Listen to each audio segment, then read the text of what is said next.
again, programming engineers. Welcome to this drive course.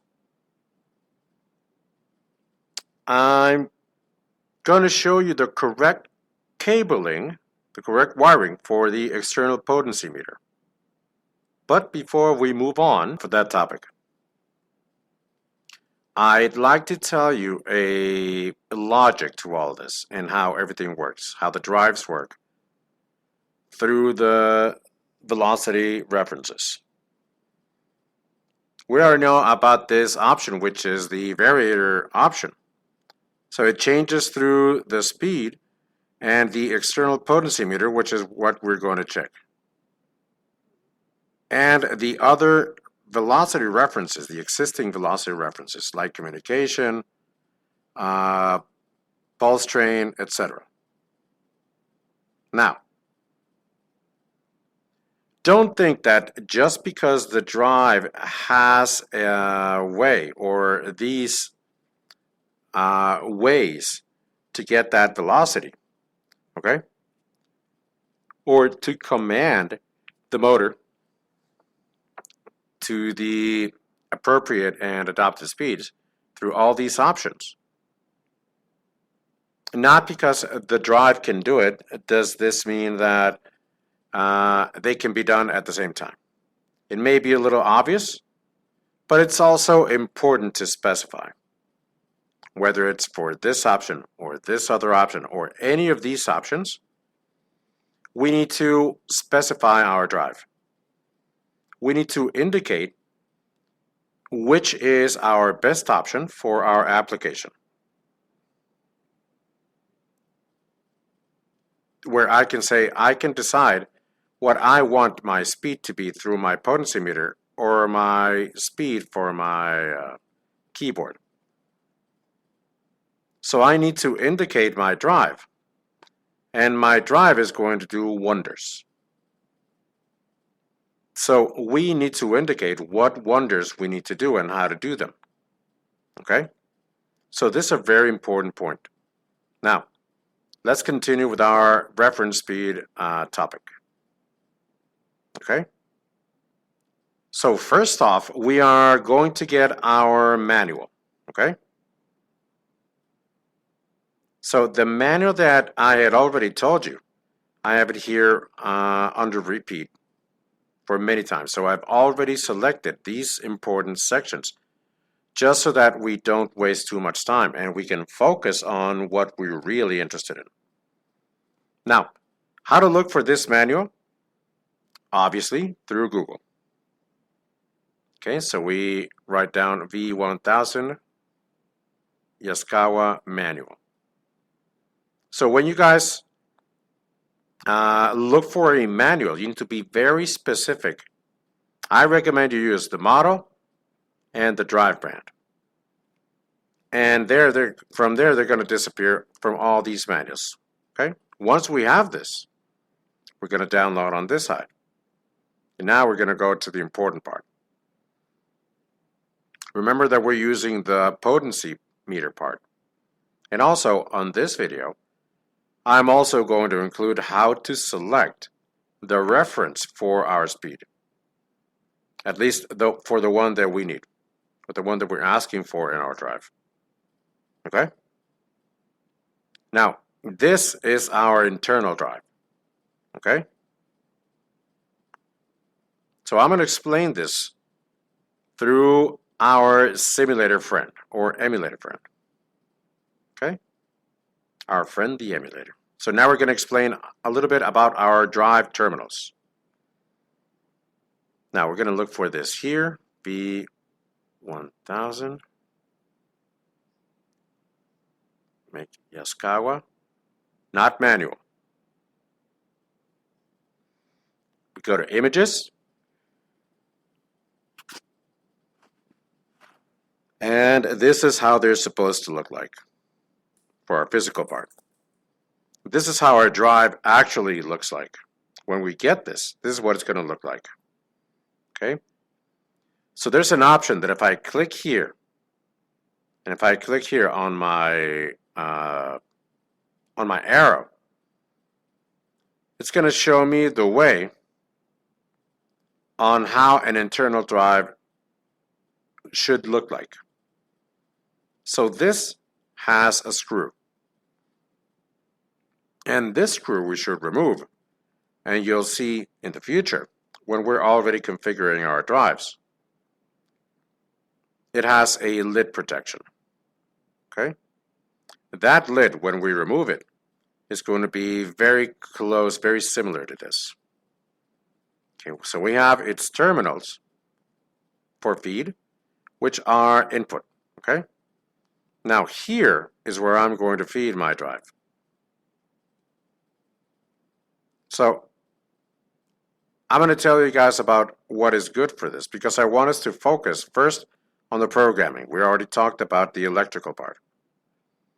And then in the future, we're going to explain in detail what the drive looks like, what are the recommendations that we need, if we need a fan, if we don't need a fan, if the drive can be lying down or does it need to be vertical, and how many centimeters difference need to be between each other. And all those questions and answers, I'm going to answer them all the way, but only until the end. And I'm going to focus on solely on the electrical installation for the drive. But not now. I don't want you guys to get distracted. I'd like you guys to first program and configure, and then we can connect. Because I don't want you guys to get distracted with this. Okay? I want you guys to know that this works. And that's what this is for. So once you guys become experts on this, then we're going to go to our final recommendations, which are also pretty important for our installation and our physical installation. So in the meantime, it's all about configuration and programming. Okay? So then here we have our electric feed, which in this case is triple phased. And then here we have our output for my motor, or to my motor. Okay? So for motor simulation, it says here, let's suppose that we would have our physical part, and each phase, I would need to connect it in such a way that, whatever is good for me.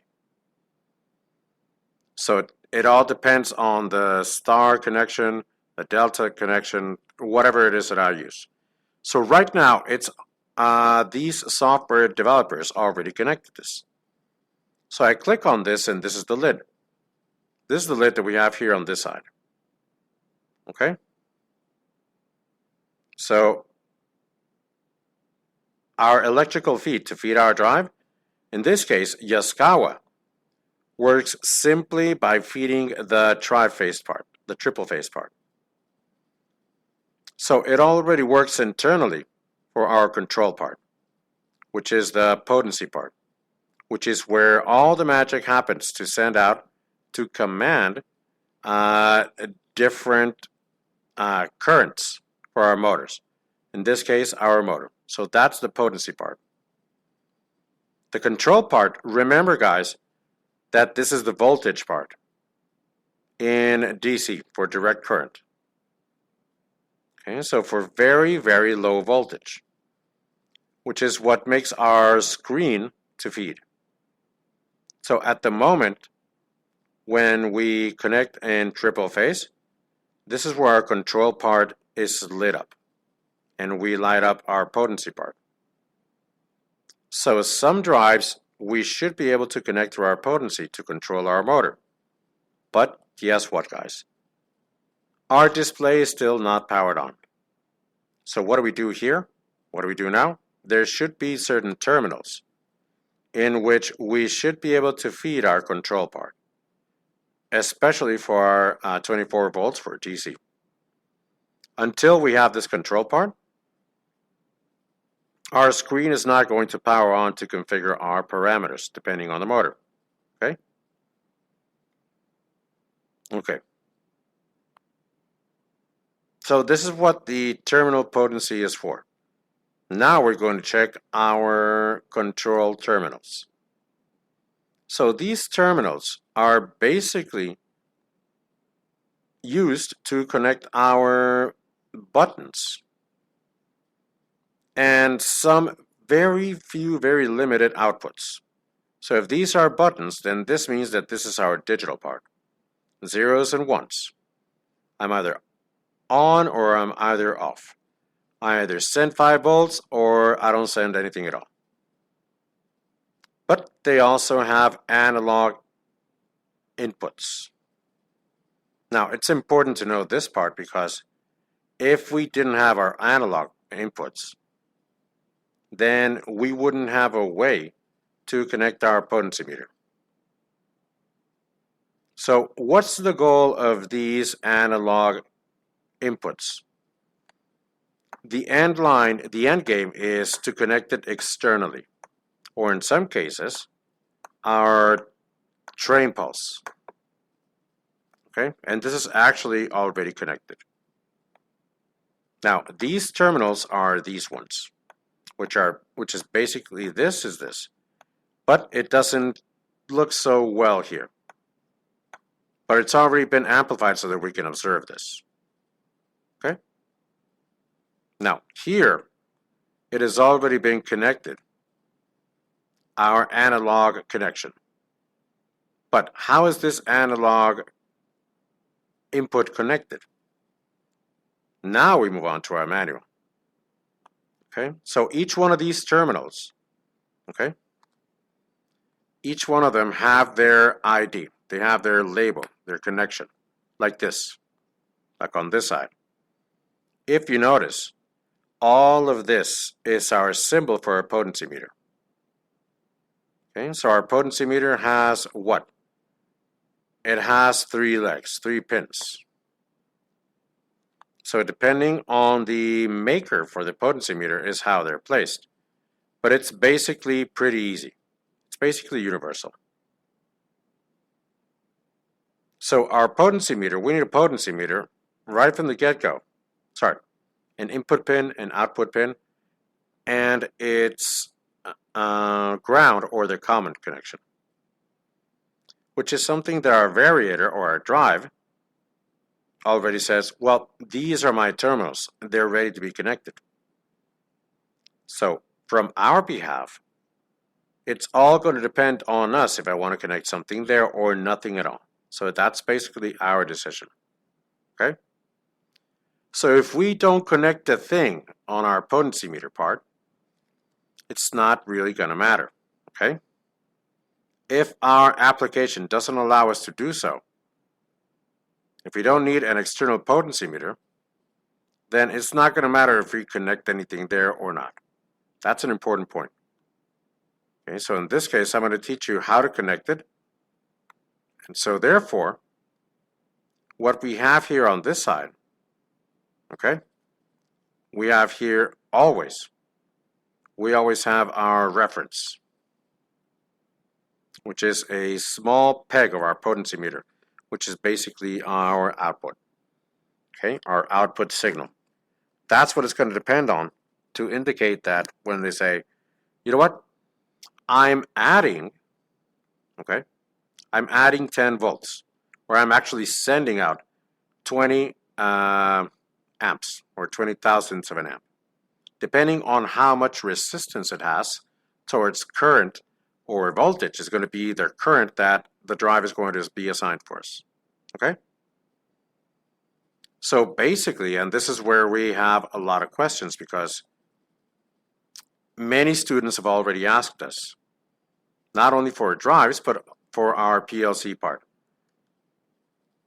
Sir, is it the same thing, our voltage and our thousands of amps? I mean, you can connect it in the same place. Yes, they can be connected in the same place. In this case, it's for the most positive one. And this, whether it is a current or a voltage, then now it should be connected in this case. Okay? And our common one always needs to be connected as well. Now, what then is going to change? Or what am I going to be able to decide if it's in voltage or in resistance? which is the type that I'd like to control with our potentiometer. So it's only going to be between A1 and A2. Now, what do I mean by this? This is in general. If you notice, we also have our pulse train part, which is also not always used, but in case there's any questions, this is how it's connected. You need to have your pulse generator connection. So on this side, it's telling us the same thing as this, same thing as here. For our terminal, our plus B terminal, we should have a signal, which is my output signal, which is a PEG. That should always be connected here. And on the other side, our other PEG, which is our ground or our common, should be connected to our reference, to our frequency reference, which in this case is my AC. Now, nothing is being added here because this is a Yaskawa manual. However, it's indicating me that if I want, and I have the potency part, the potentiometer part in voltage, I should connect it on this terminal. But if I have my application and my potentiometer, which goes from 0 to 20 thousandths of amps,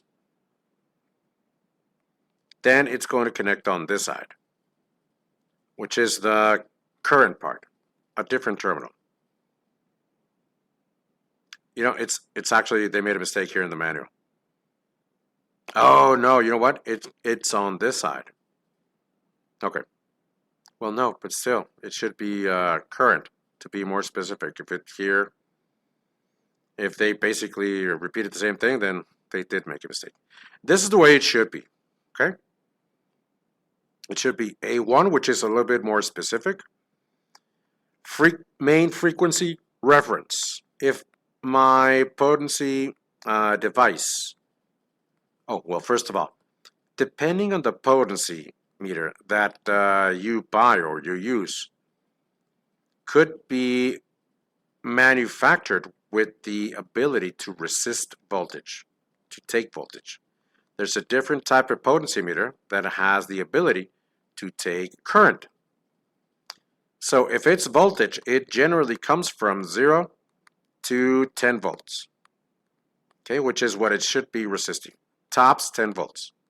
And the current part should be 0 to 20 thousandths of amps. So depending on the type of potentiometer that you have is what you're going to be connecting. Whether it is voltage, then it's going to be in terminal A1. If it's current, it's going to be in terminal A2. What goes in terminal A2?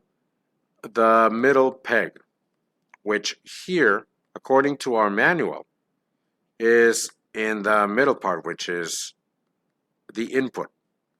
And from here is where we're going to start varying our potentiometer, okay? So this means that it's always going to be sending out our current or voltage to our potentiometer. And for our final result that it has, this is where it's going to start comparing how much voltage or how much inner current to command that speed. Actually, being a little bit more precise, we're going to write this down so that they can understand it a little bit better. If I get 10 volts, then my PLC, those 10 volts are going to say, well then, you want to get 60 hertz. It's max speed. It's max frequency. If I get 5 volts, that means that if I want half of my speed from my potentiometer, that's going to be 30 hertz.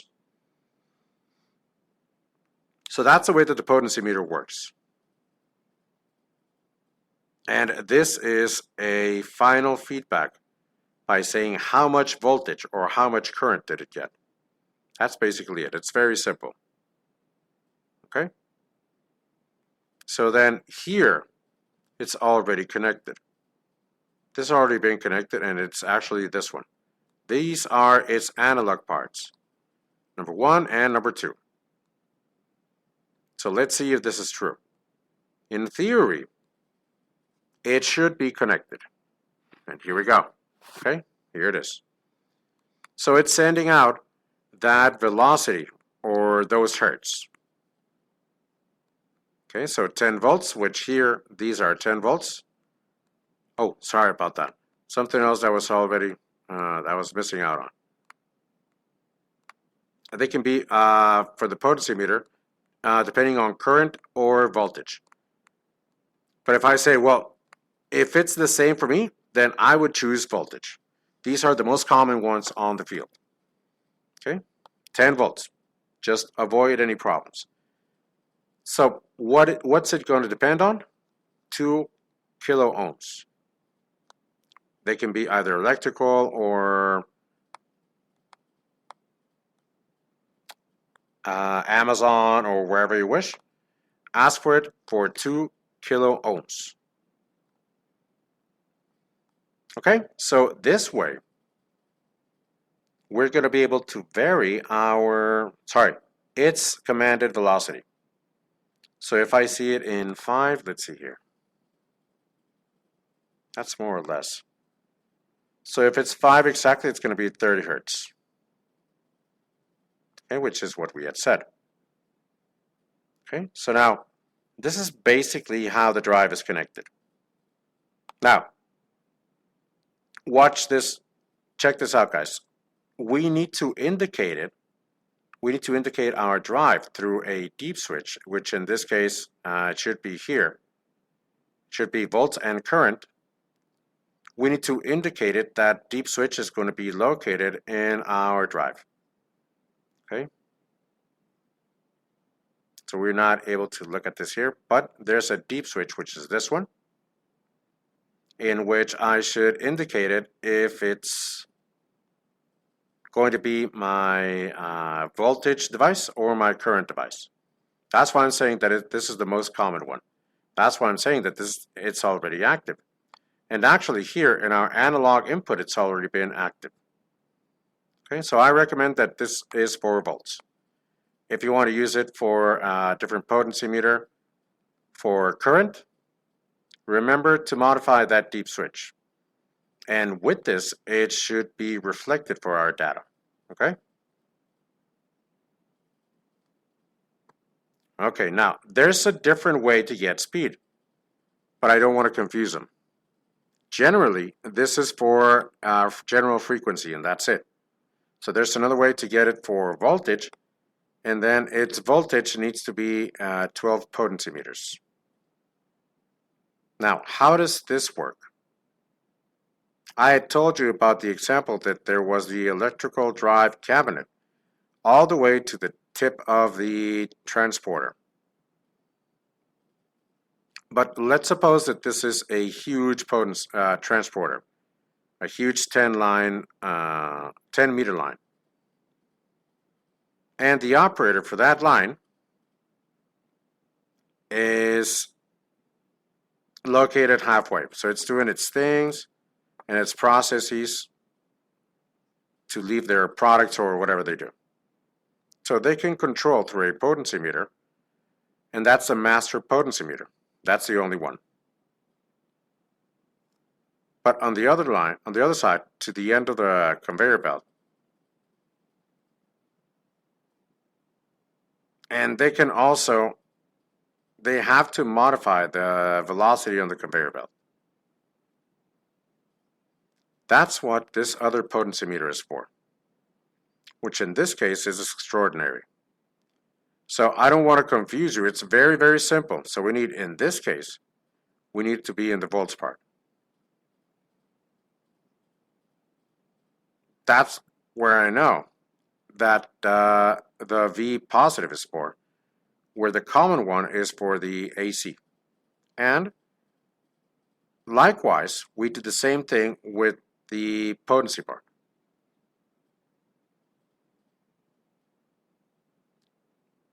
There's a second terminal for the A2, which we're going to connect to our second potentiometer, and that is it.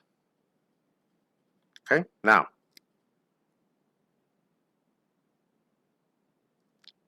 in our manual, we have to indicate it, we have to indicate our drive, what type of speed it's going to have. How we select it through our parameters, through our memory.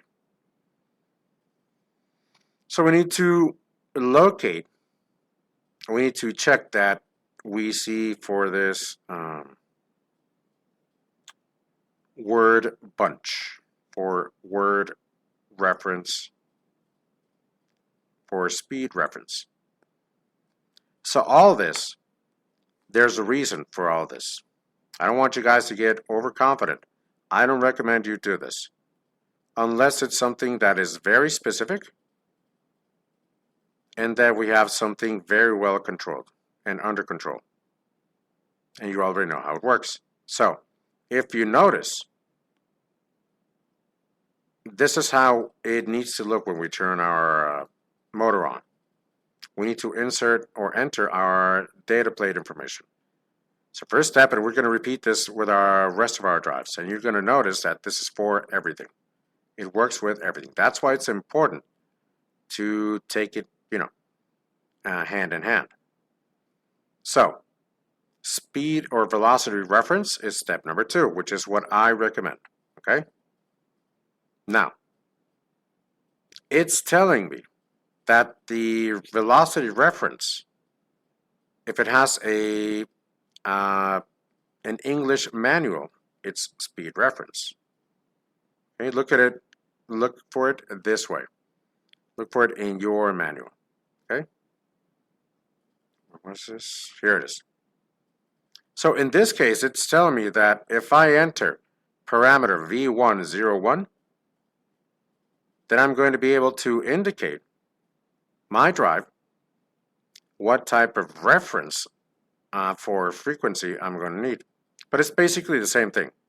It's velocity reference. Where am I going to get that reference for speed? So here it's giving me my manual. It's options. Okay? So if I select a 0, if I choose 0 for that parameter, then in that case, it's going to listen to that velocity reference. This is where the magic happens, guys, to configure the drive. And this is what's pretty important. So it's telling me if it's in 0, then the predefined digital velocity, is going to go from the parameters from D101 to D117. So then it's going to listen to these parameters. So let's see what happens here. So I already have here D1, let's see here, D101. And here it's already telling me that it's paying attention to whatever we have that has already been inserted for our parameters. No, that's actually not by default. I think it's because of a specific application for our crane selection. So for this application, it has for this parameter part for D101 a reference. And they added it 6 Hertz. So this is a very slow speed. And then for parameter D102, it's going to have 30 Hertz. And then for parameter D103, it's going to have 60 Hertz. Okay? And then logical terminal part, A1 to A2. Now, what do I mean by this? This is already the potentiometer, if you notice. And from here, we're already getting the velocity reference, which we already saw. So if it's correctly connected, it's going to start up. Okay? And then there's the other communication part, which in that part, Yaskawa has its communication memo bus, which is a specific placement for their drives. And we would need to have a device which generates communication. Well, not that it generates communication, but that it transmits that data, which in that case is going to be the PLC for Yaskawa. Okay? Which is not going to be a real big help because the memo bus is not well known. And basically, it's going to be for other big companies, for bigger firms, which Yaskawa does have an advantage on. But if we're using this brand, then go ahead. We can use the PLC and communicate through our memo bus. And from there, we can command our software or our PLC program. We can command our speeds. And then we have our PCB option, which is a speed generating card. That's a different option. And they're not very common. And then in the end, we have our pulse input, which is our RP terminal. Okay? So then, having said this, we're going to analyze what parameters is our drive going to have. So far, I haven't started our drive, and I don't know if you guys have already experimented. If you have your drive, you already know how it's going to work. So the most logical part for our emulator or our simulator is to press run. But it's not moving. So then that's where you say, oh, I get it. So we need to modify the speed to start up, and it doesn't start up. And that's where you'd be right. That's what we're going to see. However, what I can tell you is that supposedly, and according to what's been happening here in its display, it's being commanded by the analog input terminal. Okay, let's check this. V101. We look for parameters. And here we go. Parameters, V101. Let's see here. And here we go. So it says here, select frequency selection, frequency reference. If I select 0, it's going to listen to this terminal. If I select 1, it's going to listen to this section, and then so on and so on. So we're going to click on enter, and just as such, it's already selected in 1. So it's already for defect on this side. Okay, excellent then. So now, then we notice that it is listening to my velocity reference because it's already connected for our simulator, for that potentiometer. So remember guys, that is a potentiometer. And from here we can control what frequency I can send out to my motor. Okay? Now, Yaskawa is one of those brands that actually have a special button, I think you might have noticed, which says LO, and then it has a line, and then it's like RE, which is remote. Now, with this, we can choose if our PLC is started up locally or remotely. Now, what happens if I enter here my value? It's not going to allow me to enter the frequency. Okay? It's not allowing me to do so. But what would happen if I click here? Local remote. And who is it listening to now? What's going to be the velocity reference? So it's set as local. Now, what do I mean by local? I mean that when it's in local, it means that it's listening to this keyboard. It's listening to the velocity reference that I have or that I need to enter on this side. So the parameters that have already been run here, then now they're being switched and they're not listening to the analog velocity reference part. Now this doesn't work for remote drives. Okay, if it's local, then it's not going to listen to this. Okay. Remember, guys, that I had already told you that it either listens to one or the other. In this case, it's going to listen, or actually the reference that's being changed is through the keyboard.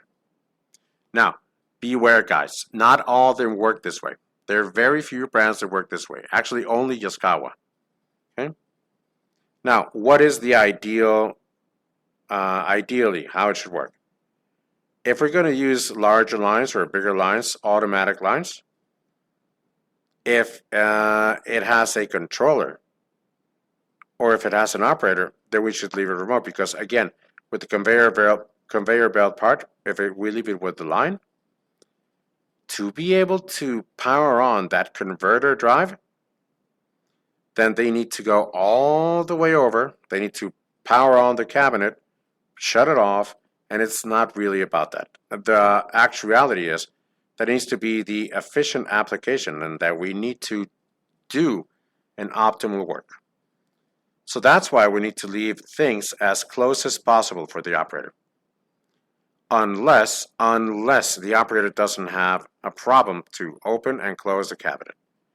If it's like that and it wants to modify the frequency locally, if it's like that, leave it local.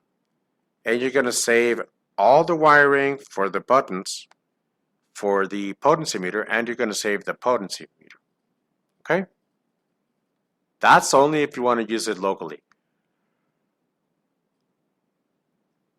And then that's why the drive tells us if we want to operate remotely. Okay? Because it's already set remotely by default. If the light is on, that means that it's going to be local. And if it's local, then I'm going to be able to run it. I'm going to be able to run my motor. Okay? Now, guys, don't listen to this side. Remember that when it's in local, we need to listen to the reference part on this side. Let's suppose that I want 20 hertz, F4 frequency. And how much should it decrease to? Logically, 900 RPMs. Here we go. Now, logically, it should have its velocity reader here. Okay, so if I wanted, obviously, for example, to 5, and here on this side to 5, set it, 5 hertz, and the velocity changes just as long as our drive is has moved forward. So here we modify, we enter our frequency, and we need to command it, and we need to click on start. And logically, this is the RPM part, okay? So then this is how easy all of this related to speed works. Now, guys, we're still not into the start stop button or start stop part. I'm going to explain that in our next video. The only thing I need right now is that you guys understand the reference part for velocity. That there's different ways for those reference to work. And if I want to use this only one at the moment of our velocity speed parameter, remember that our files within our files for velocity reference is what we used as exercise. So this is pretty simple, pretty easy. And then you might say, well, Rodrigo, how am I going to command the velocity? Because it's not listening to me here.